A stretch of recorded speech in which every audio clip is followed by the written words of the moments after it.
नमस्कार। राजस्थानी साहित्य BA part 2 के अंतर्गत प्रथम प्रश्न पत्र के में हम पद अध्ययन कर रहे हैं। मध्यकालीन राजस्थानी काव्य की प्रमुख रचना नागदमन, जिसके रचनाकार सायाजी झूला हैं। अब तक के हमारे कथाक्रम में हमने देखा भगवान श्री कृष्ण प्रातः जागने के पश्चात, भोग वोग लगाने के पश्चात यमुना नदी के किनारे अपनी गायों को चराने ले जाते हैं।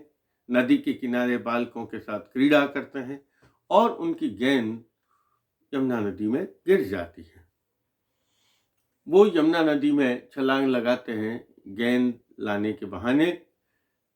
जीवन में असली उनका उद्देश्य था कालिया नाग जो यमुना नदी में रहता था उसके दमन का। वे वहां पहुंचते हैं। नागरानियां उसे देख के आश्चर्यचकित होती हैं और नागरानियों से उनका संवाद भी होता है। बहुत लंबा संवाद अभी तक हमने इसमें देखा और जब संवाद के अंतिम चरण में अब हैं और वहाँ एक स्त्री आती है और वह आकर जो नागरानी है वही कहती है, यह तो भगवान श्री कृष्ण है जो भगवान विष्णु के अवतार है, जो धरती का बोझ उठाने के लिए आए हैं और इनके पत्नी है जिसका नाम जो लक्ष्मी स्वरूपा है, रुक्मणी है जो लक्ष्मी का अवतार है, और इसके दो भी पटरानियां हैं और इसके 16,000 रानियां भी लिखी। ये पूरा यहाँ तक वर्णन है और इसके पुत्र हैं जो सभी धरती का बोझ उठाने के लिए आए हैं। अब इसके आगे वह क्या कहती है, 92वें छंद से शुरू करते हैं। म जाने वाल तू चकच्चाल माधो, वलीराज जेहो छली एन बाधो, जितो डावड़ो ओ वली देखी जानियो, ठगेवा गयो आप आपे ठगानो।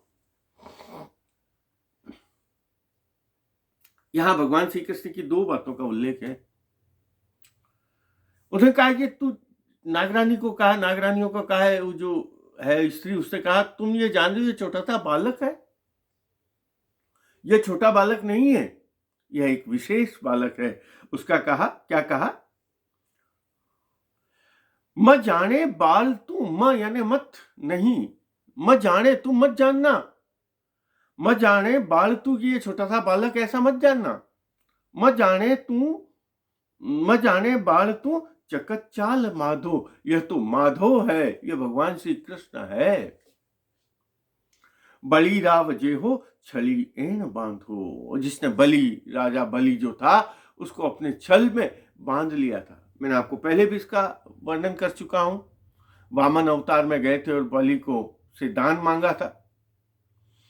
उसका वर्णन, बली राव जे हो छली एन बांधो, जिसने राजा बलि को अपने वश में कर लिया था, उसको अपने अधीन कर लिया था। और उसने क्या कहा, देखिए आगे उसके कवि की परिकल्पना क्या है।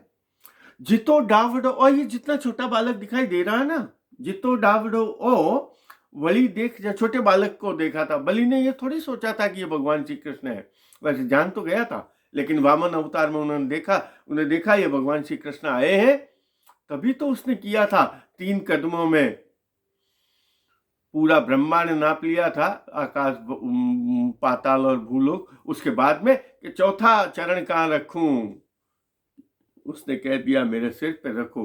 बलि जानता था यह ईश्वर ने, विष्णु ने मेरे सिर पर, मेरे माथे पर यदि चरण रख दिया मेरा उद्धार हो जाएगा।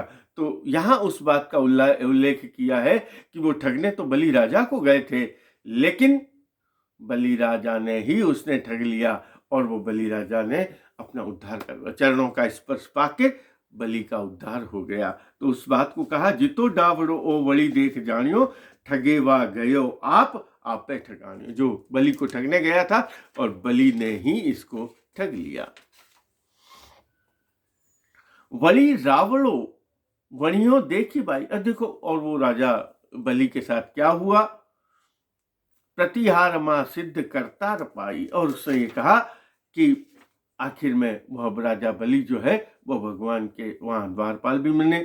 सबे ही कथी ज्ञान रानी सुनायो, अरूठो अथूठो भले काज आयो।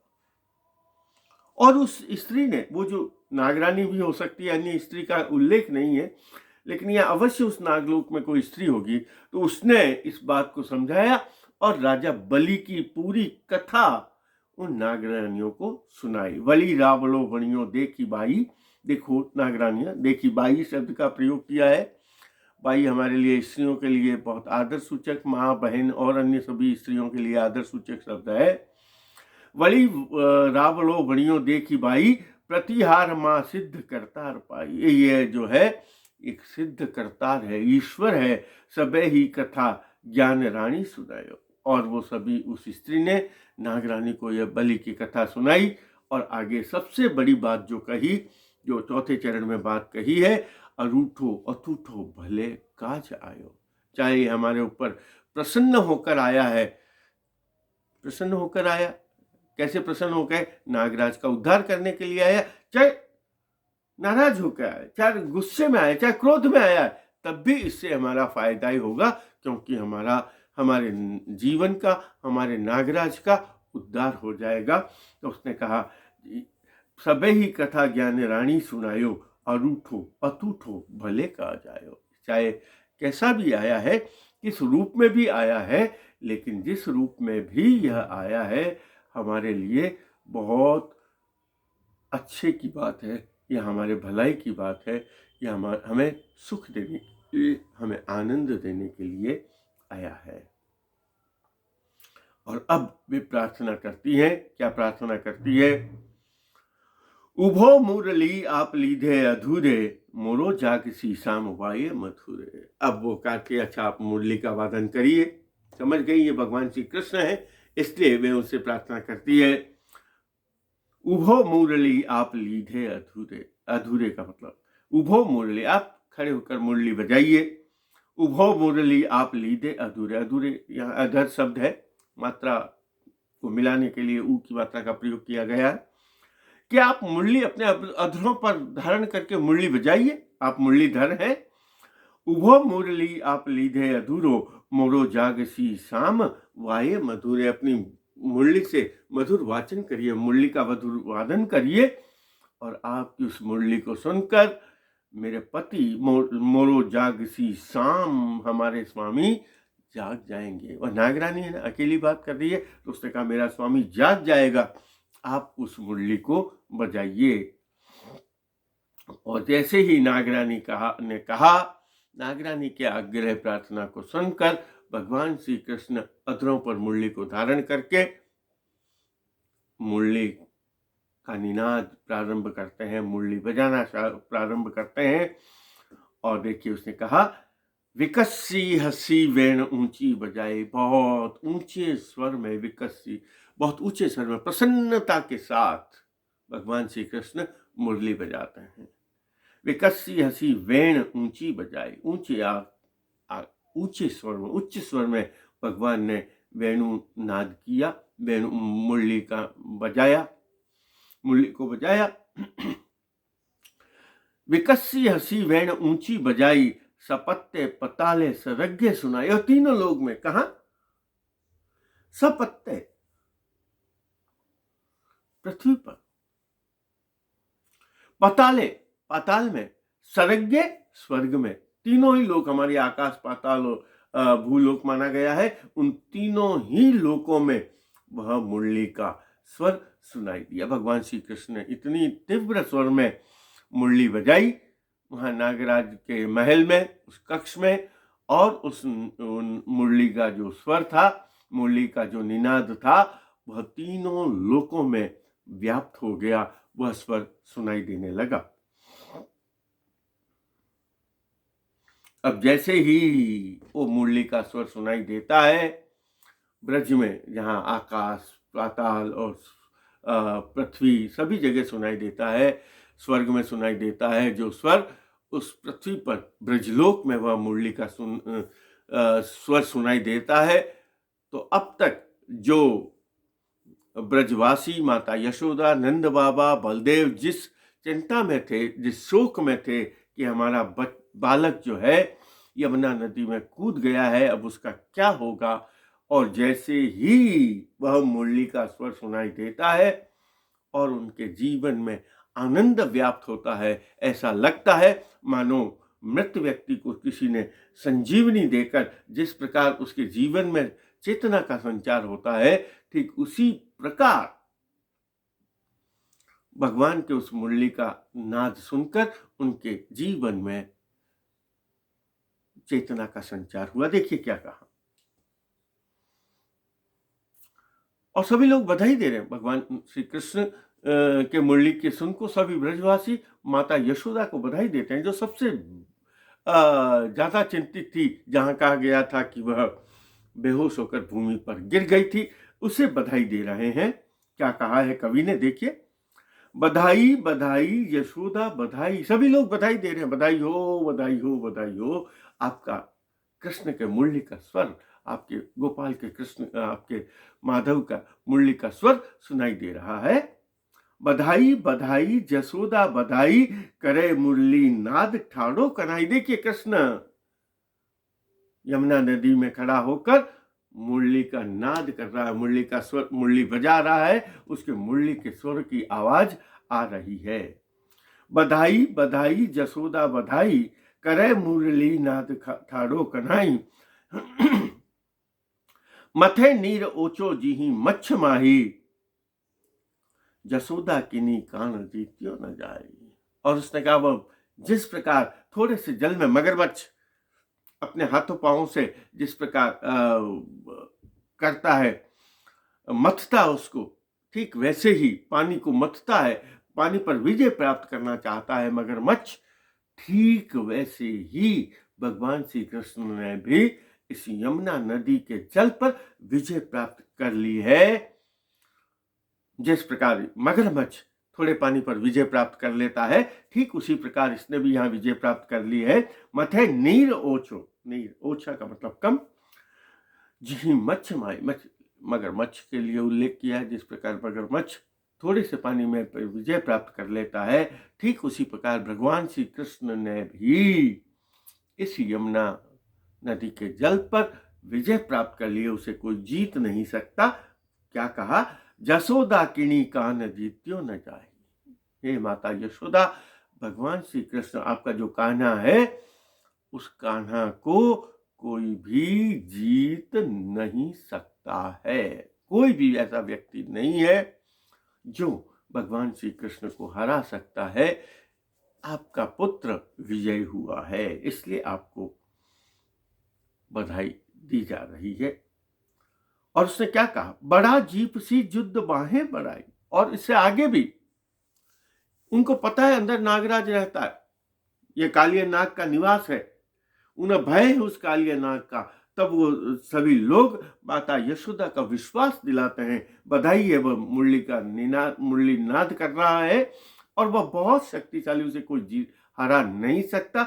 उसी बात को आगे बढ़ाते हुए कहा, बड़ा जीप सी युद्ध बाहें बढ़ाई। यह बहुत बड़ा है, जितना हम भगवान श्री कृष्ण को छोटा मानते हैं, यह बालक उतना छोटा नहीं है। बड़ा जीप सी युद्ध बाहें बढ़ाई, गर्गाचार्य नारद संक्षेप गाई। और गर्गाचार्य ने, महर्षि गर्ग ने, महर्षि नारद ने जो उनकी महिमा का गान किया है, सभी ब्रजवासी माता यशोदा के सामने उस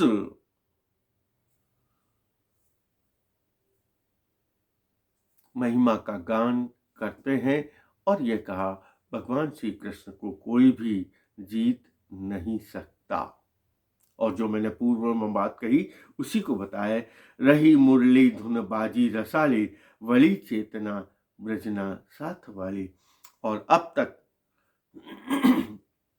ब्रज के लोगों में जो चेतना खो गई थी भगवान श्री कृष्ण के जाने की, भगवान श्री कृष्ण के जिस बात के कारण उनकी चेतना लुप्त हो गई थी, वो चेतना शून्य हो गए थे, उस नीलाद को सुनकर, उस मुरली को सुनकर, रही मुरली धुन बाजी, जैसे ही रस वाली वह मुरली सुनाई देने लगी, बड़ी चेतना, वह चेतना जो थी वह वापस उनके जीवन की जो चेतना है वह चेतना वापस लौट आई। वही चेतना वृजना साथ वाली, उनके जितने भी साथ के लोग थे, गोप गोपियां, सभी में माता यशोदा के जीवन में जो अब तक जीवन उनका चेतना शून्य भगवान श्री कृष्ण के बिना हो गया था, उसमें पुनः चेतना का संचार हुआ, जीवन की चेतना का संचार हुआ। और यही के चेतना का संचार कैसे, जैसे मृत प्राणी में यदि कोई उसे अमृत पिला दिया जाए और उसके जीवन में जैसे चेतना का संचार होता है, वैसे ही मुरली के धुन को सुनकर उनके जीवन में भी चेतना का संचार हुआ। देखिए आगे क्या कहा, लुटियो साथ जाने अमीधार लीधो, करी वेण नादम संजीवत कीधो, विजोगे संजोगे वेण ऊंचो बजायो, प्रभु आप राजानी अमृत पायो। लटियो साथ जाने अमीलाद लीधो, उनका पूरा जो साथ था, जो समूह था, ब्रज का गोप गोपियां, माता पिता, जितने भी लोग थे, वो पूरा जो उनका संग था, वो ब्रज में जितने रहने वाले लोग थे, उनके जीवन सा लुट गया था। क्या लुट गया था? उनके जीवन का जो अमृत था, उनके जीवन की जो चेतना थी, वो चेतना ऐसा लगी भगवान श्री कृष्ण के जाने के बाद उनकी चेतना को किसी ने लूट लिया। क्या कहा, लुटियो साथ जाने अमीधार लीधो, हमें अमृत की धारा लूट लियो, करी वेण नादम संजीवत की दो। देखिए कितनी अच्छी बात कही। और जैसे किसी ने उनके अमृत का धार को लूट लिया हो, और जैसे ही वह मुरली की धुन सुनाई दी, और मुरली की धुन सुनते ही उनके जीवन में वह चेतना की धारा करी वेण नादम संजीवत की दो, उनके जीवन में सजीवता आ गई, उनके जीवन में वह चेतना लौट आई। विजोगे संजोगे वेण ऊंचो बजाया, और सभी लोगों को जो अब तक वियोग का दुख सहन कर रहे थे, उस वियोग के सुख में उन्हें संयोग का सुख दिया। अब तक जो भगवान श्री कृष्ण के वियोग को सहन कर रहे थे, उनके जाने के दुख को सहन कर रहे थे, अपनी वेणु बजाकर, अपने मुरली के नाद करने से उन्होंने उनके जीवन में सजीवता प्रदान करी। प्रभु आप राजानी अमृत पायो। और कवि यहाँ कह रहा है, ऐसा प्रतीत होता है मानो अपने भक्तों को, अपने रसिकों को यह लगा भगवान श्री कृष्ण को कि उनके जीवन पे कहीं संकट न आ जाए, वे अपनी चेतना लुप्त न कर लें, इसलिए उनको पुनर्जीवित करने के लिए, उनके जीवन में पुनर्चेतना का संचार करने के लिए भगवान श्री कृष्ण ने अपने मुरली से नाद किया। अब यहाँ जैसे ही वह मुरली का नाद सुनाई दिया, कवि यहाँ लिख रहा है, वह मुरली का नाद मधुर तो था, लेकिन वह नाद जो था वह नागराज के लिए सिंधुराग के समान था। सिंधुराग हमारे यहाँ मानी गई है जो युद्ध का राग है, जो उत्साह भरता है, जोश भरता है, तो वह सिंधुराग। देखिए क्या कहा, और उस सिंधु राग के मुरली के नाद को सुनकर कालिया नाग जाग कर आया। देखिए क्या कहा, जिसी सिंघवी राग काली जगायो, उपाड़े पणाकार दरबार आयो। और जिसी सिंघवी राग काली जगाए, और जैसे ही वह मुरली ने उस सिंधु राग को जगाया, और सिंधु राग को सुनकर भगवान श्री कृष्ण के मुरली के द्वारा बजाई हुई सिंधु राग को सुनकर नागराज जागा, और जागकर क्या किया, जिसी सिंधवी राग काली जगायो, उपाड़े फणाकार दरबार आयो। और अपने सहस्त्र फणों को ऊंचा करके, जैसे सांप होता है ना, अपने फन को ऊपर करता है, तो का उपाड़े फणाकार दरबार आयो, फणाकार झाटक कते पूछ फेरी, घणो साती घातियो सांकड़े सामगेरी। और उसने क्या किया, फणाकार झाटक कते पूछ फेरी, और अपने फनों को फुफकारते हुए अपनी पूंछ का भी फटकारा दिया। फणाकार झाटक कते पूंछ फेरी, और अपनी पूंछ से पूंछ को भी फटकारा देने लगा, फनों को फैलाने लगा। घरों घातियों सांकड़े साम घेरी, और उसने अपने फन में और अपने घेरे में भगवान श्री कृष्ण को घेर लिया।